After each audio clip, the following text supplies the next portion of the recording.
All right, so what's for dinner? What's for dinner is beef stew. I've got the rolls rising for dip-in purposes. And now I'm cutting up this beef stew meat. So I'm looking for big pieces of, fat or gristle or whatever and putting those aside. I just got these out to cut up. These are already done and these have not been done yet. Okay, I'm going to put them in a bowl, mix them with a little flour, and I'm going to put them in a pan. That's the first part.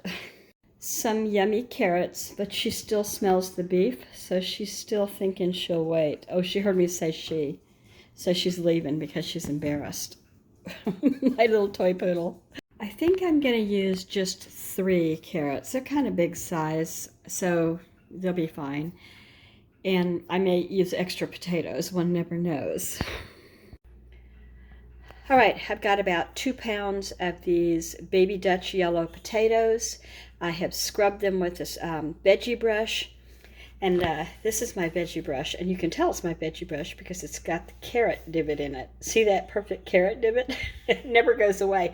I put this in the dishwasher every time I use it and stick it back in the drawer so it stays clean, so I'm not just scrubbing dirty vegetables with a dirty brush. Yeah, anyway, I'm going to go cut these up, get them ready for the pot. A scrap bag here. The potatoes are chopped, and I'm doing a yellow onion now.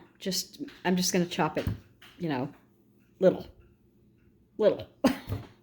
And then I think I just need to fry some meat. I need to look.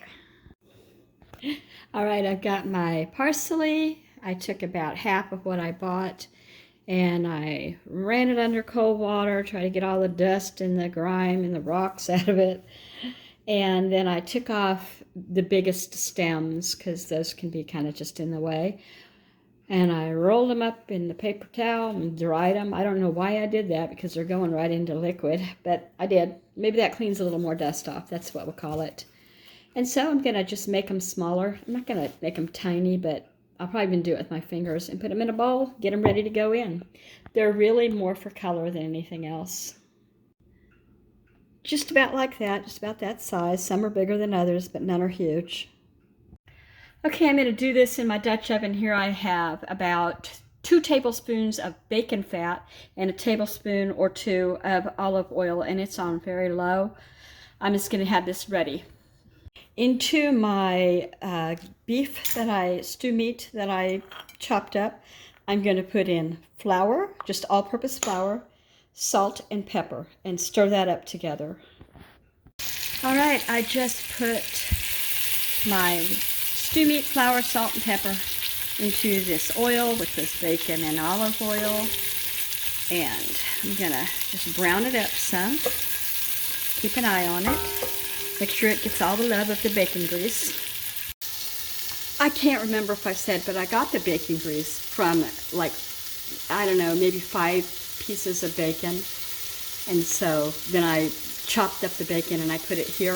It's going to go in with the stew. And it's getting there. As soon as it gets done, I'll take it out and I'll deglaze this pan. Look at that mess. I'm going to take my onions now, and I'm going to stir those around in this big, big pot. Oh, shoot, I turned it down. I'm going to turn it back up because I didn't want it to, odd. Okay, now, all right, this pan is so big it's hard to see the flame underneath. I have to bend over and put my head down there. All right, we're going to let this warm back up good. And hopefully it'll take some of the glaze off, but if not, I've got some broth coming.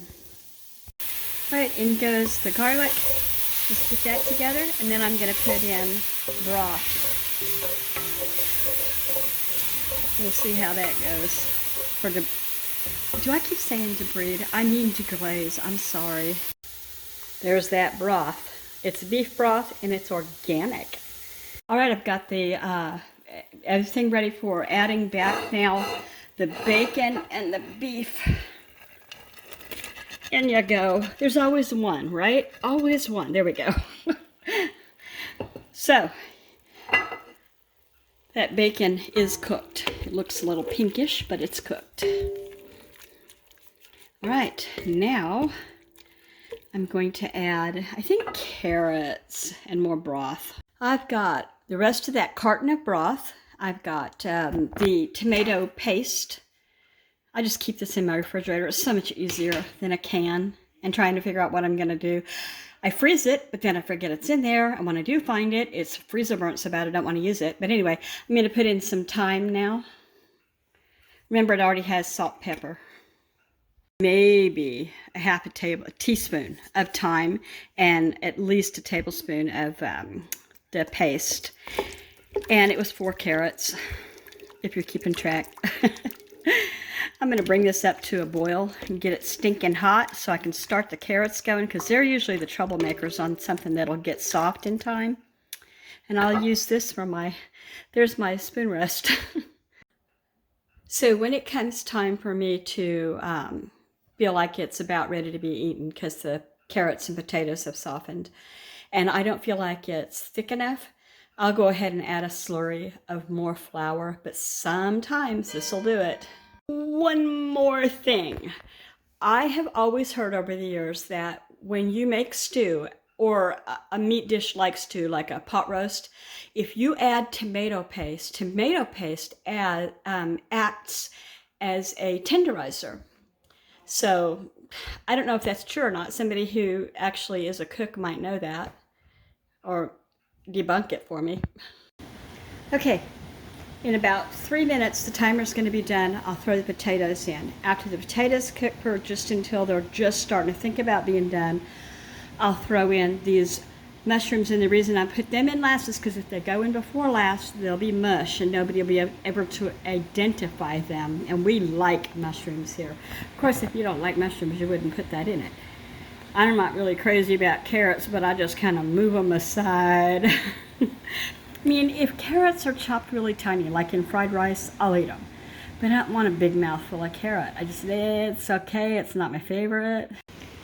All right, it's just about time for the potatoes to go in.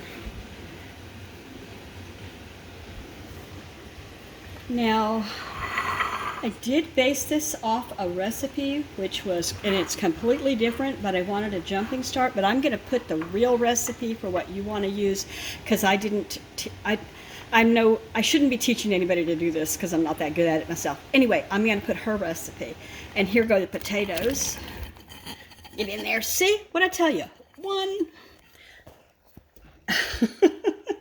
There's always a troublemaker. So I'm going to let these go, like I said, until they're just about ready. And you may have to add more of the flour and water slurry.